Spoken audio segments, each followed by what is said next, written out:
Chapter 10. We couldn't go to the Chapmans the next night because Marco and I both had papers we had to write, and the night after that was Cassie's dad's birthday. But finally, there we were again on the street outside the Chapmans' house. It was a little before 8. Fluffer was out of the house, smelling a fence post 4 blocks over, where another cat had left his scent. At least, that's what Tobias reported. "Are you ready?" Jake asked me. I nodded. "Are you sure?" Cassie asked. "You can put this off if you want. We don't have to do this tonight." "The sooner the better," I said. "We all know something is wrong in that house. Melissa is still my friend. Maybe somehow I can help her." "Your job is not to help Melissa Chapman," Marco pointed out. "You're supposed to be spying on Chapman. You're supposed to be finding some way for us to get at the Yeerks so that we can all turn into wild animals and get ourselves killed." "I know why I'm doing this, Marco," I said. He nodded. "Okay, well, take care of yourself in there. That's an assistant principal you're dealing with. He finds out you've turned into a cat and gone sneaking around his house. That will be after-school detention for like a year." We all laughed, as if detention were the thing I had to fear. Marco can be obnoxious, but on the other hand, he can make you laugh right when you really need to. "I'm ready," I said. I waved my arms at the dark sky above. Tobias swooped down, opened his wings to slow his speed, and settled on the fence beside us. "How does it look up there, Tobias?" Jake asked. Looks fine. The cat is nowhere near the house. There's no one out walking around, except way over on Laughlin Street. There are a couple of cars, but not coming toward you. "You know, you have quite a future in burglary," Marco said to Tobias. "You and I can burglarize places, and Jake can be Spider-Man and catch us." "Okay, I'm ready to do this," I announced. "As ready as I'm going to get anyway." Tobias sent me a private message. Rachel, if you get into any trouble, just try and make it outside. I can lift you out of any danger. I prepared to morph. I concentrated on Fluffer. It was easy to do.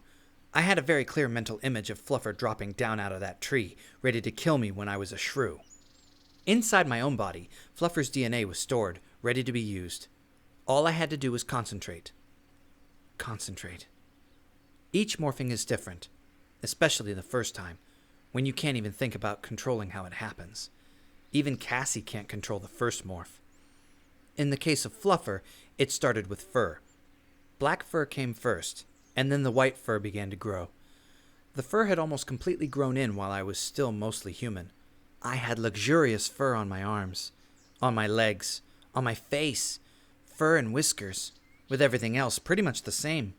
"Oh, that is cool," Cassie said. She was staring at me and grinning this huge grin. "That is way cool. You look great." Marco and Jake nodded in agreement. "It's kind of weird, but also kind of pretty," Marco said. "I'm thinking you could do commercials for cat food. You sing a little song, maybe dance a little. Forget Morris the cat. You would rule." I began to shrink, but it was strange, because as I shrank and my outer clothing slithered off me, I didn't feel like I was getting smaller. I felt more like I was getting stronger. It was like I was shedding all this unnecessary stuff, these clumsy long legs, these ridiculous weak arms. I felt like I'd been boiled down to my absolute essentials, like I wasn't even made out of plain old flesh and bones anymore. I felt like liquid steel. I didn't feel the fear of the shrew. I didn't feel the total confidence of the elephant either, or of the eagle.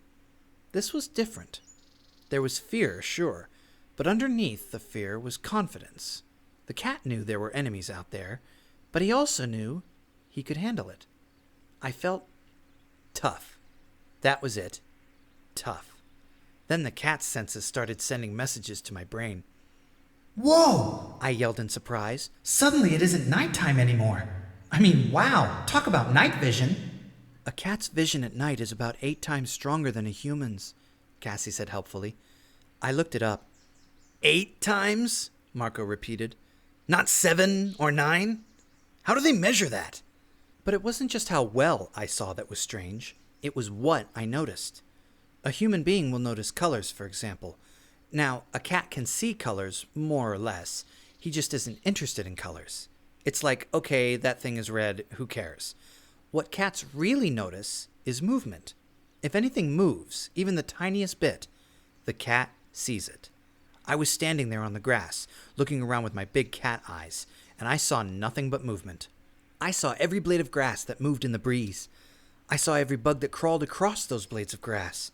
I saw every bird in every tree as it fluffed its wings. And boy, did I see the mice and the squirrels and the rats. There was a mouse no more than 20 feet away. I could see the individual whiskers on his little snout when they twitched. Things that were not moving were boring to me. If the mouse just stayed completely still, I would forget he was even there. "How are you doing?" Jake asked me. I had no trouble at all hearing his voice. But it was irrelevant. It had no meaning. The mouse was making a tiny little scritching sound as it worked its little teeth around a nut, trying to chew it open. I cared about that sound. I cared about that sound a lot. "Rachel, can you hear us? It's me, Cassie." Yes, I can hear you. I just can't seem to concentrate very well on you. There are so many other things to hear and see and smell. Well, at least she's not running around out of control, Marco said. Suddenly, I sensed something over my head. A shape, a shadow, a figure. Lightning quick, I turned my head. My ears flattened back against my skull. The hair on my back stood up, and my tail puffed out to 3 times its normal size. My claws extended. I drew back my mouth and showed my teeth. It all happened in a split second. I was ready for battle, and whatever this was attacking me, I wanted it to know it would be sorry it messed with Fluffer McKitty.